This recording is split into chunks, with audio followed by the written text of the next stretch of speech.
On the afternoon of April 23, 2006, police learned about the untimely passing of the Richardson family.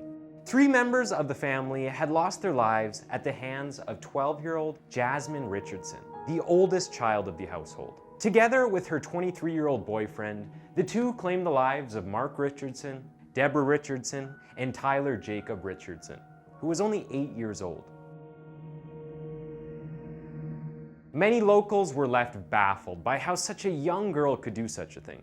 However, eyes soon turned toward her much older boyfriend, Jeremy Steinke, with many people believing that he may have been the mastermind behind the crime. As always, welcome back to Twisted Minds. My name's James, and this is the case of Jasmine Richardson.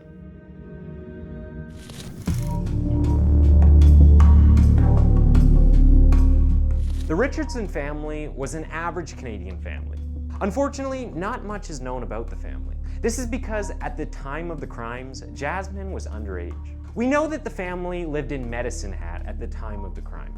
Medicine Hat is a somewhat small community in Alberta, with a population of around 63,000. What's interesting about this area is that Medicine Hat is considered to be one of the 50 most dangerous cities in Canada. So this wouldn't have necessarily been a great place for the kids to grow up, all things considered. However, things could have been much worse, and all in all, the family seemed to have been doing fairly well. Jasmine Richardson always felt as though she didn't fit in. This led her to adopt a gothesque style, often wearing all black and using heavy eyeliner. She would listen to hard rock music as well as punk rock, and she would eventually meet her first boyfriend at a punk rock show.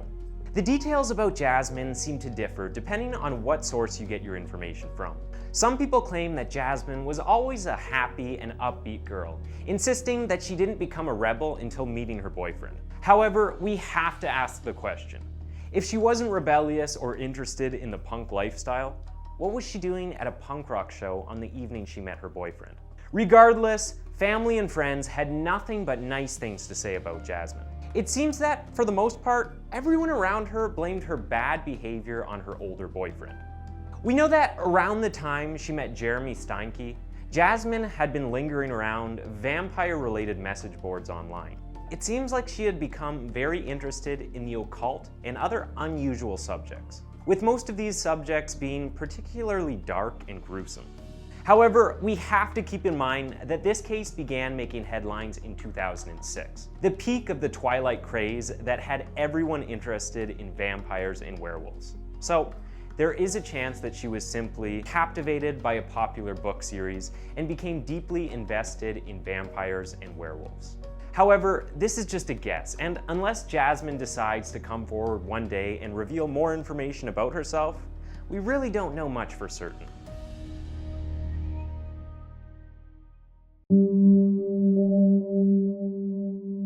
What we do know is that her boyfriend Jeremy had a much more complex life than Jasmine. Jasmine's family was believed to have been very stable and very typical for the time. She never complained of any problems at home, and her remaining family and friends say that everything seemed to be completely normal for the family. For Jeremy, he had to endure a much different fate in his younger years. His mother was a raging alcoholic that seems to have been incredibly unhappy with the way her life had turned out. After leaving Jeremy's father, she began dating again, and her new partner began to abuse Jeremy, sending him down a very dark road. Jeremy's misfortune would simply take place at home though, as it would follow him to school too. Many of his classmates at school picked on him and called him names. By all means, Jerry had no escape and no way to get away from his abuse. By the time he met Jasmine, Jeremy had already attempted to take his own life at least once. From around the age of 13, Jeremy is said to have fallen off the deep end. He had developed the belief that he was a 300-year-old werewolf. He began to wear a vial of blood around his neck, but we have no idea where the blood came from and who it belonged to originally. After Jeremy and Jasmine met at a punk rock show, the two hit it off immediately. They began a relationship soon after, but Jasmine's parents did not approve of their newfound love for one another. Things grew so severe that Jasmine's parents forbid her from ever seeing Jeremy again, but this would prove to be a fatal mistake.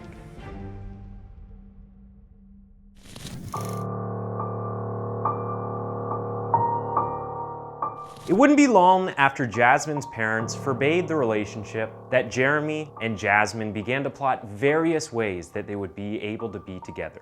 The two claimed that they were madly in love with each other.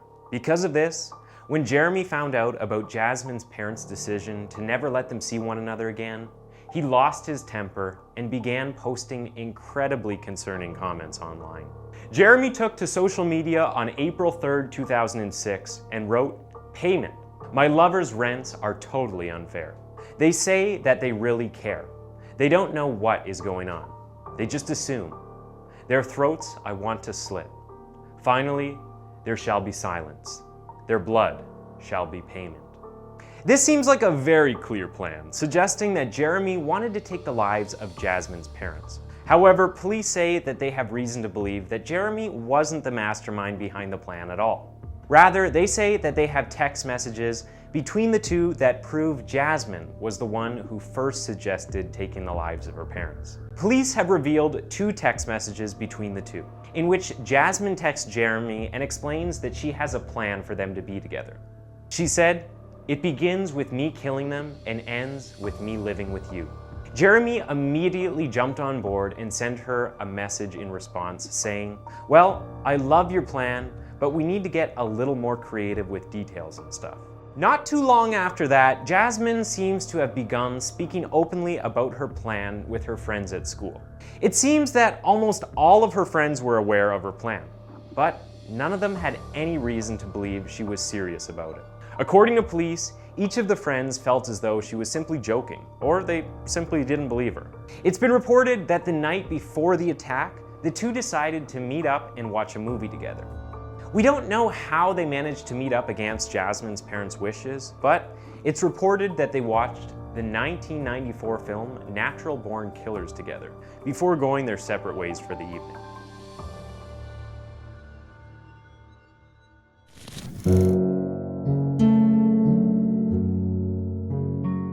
At 1 p.m. on April 23rd, the bodies of 3 members of the Richardson family were found in the basement of the family home. The crime had been reported after a young boy had gone over to the Richardson family home, hoping to play with 8-year-old Tyler Jacob Richardson. When he arrived, he looked through the window and saw what he believed to be a body in the basement. He ran home and told his mother, who then called the police. An officer arrived at the home within minutes and confirmed that there were at least 1 body in the basement by peering through the window. He immediately called for backup and began rescue attempts to try to save the family, but it was far too late, and everyone inside the home had already passed away. Strangely, the body of Jasmine was missing from the crime scene. Initially, police had every reason to believe that Jasmine was a victim as well, and that she may have been held captive. However, as they soon would learn, the truth was much scarier than fiction. A manhunt begun, with police doing their best to track down both Jasmine and Jeremy. They knew that the family's lives had been forcefully taken from them and later revealed that Debra Richardson had been attacked with a knife at least 12 times. Immediately afterward, Marc was attacked, though he managed to fight back while wielding a screwdriver. Unfortunately, this wasn't enough to fend off his 2 attackers. Officers then made their way upstairs and found Jasmine's younger sibling, Tyler Jacob, who passed away while lying in bed. When police began sorting through Jasmine's belongings, they quickly realized that she was not a victim, but rather their prime suspect.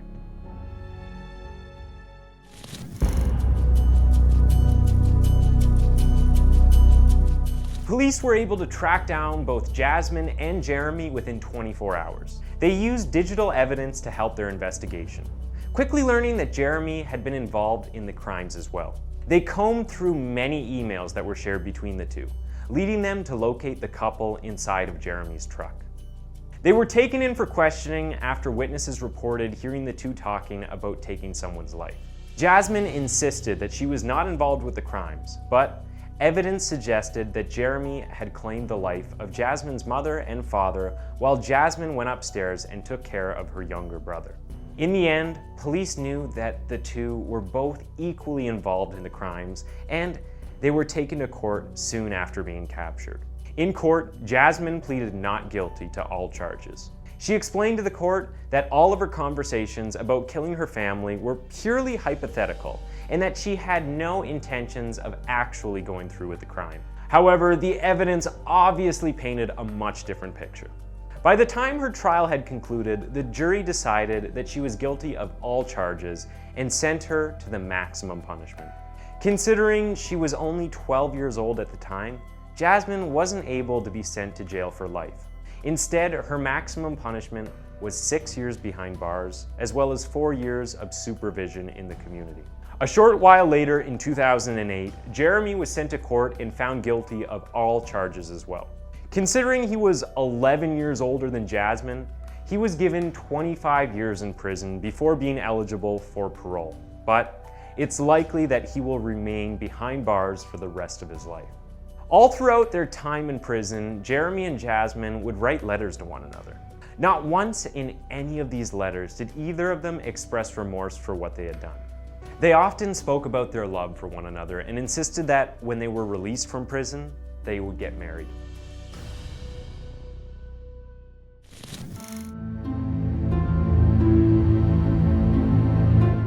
Jasmine went through intense therapy while she was locked away. Her caretakers were doing the best they could to make sure that Jasmine had a fair chance at life once she was released. She was given frequent psychiatric assessments to determine whether or not she was fit to handle the outside world. And by 2016, her results were shockingly positive. Over time, Jasmine began to express remorse for her actions after truly understanding the reality of what she had done to her family. By 2016, several mental health professionals said that she appeared to be genuinely sorry for what she had done and wanted to do her best to make things right and live a better life. By the time she was 22, just 1 year younger than Jeremy at the time of the crime, Jasmine was released from police custody. By the end of her time in custody, Jasmine's probation officer was quoted as saying, "You've indicated through your conduct that you have a desire to atone for what you did. Clearly, you cannot undo the past. You can only live each day with the knowledge that you can control how you behave." Thanks for tuning in to Twisted Minds. That was the case of Jasmine Richardson. And why don't you go ahead and click on one of the 2 videos on your screen for another one of our videos.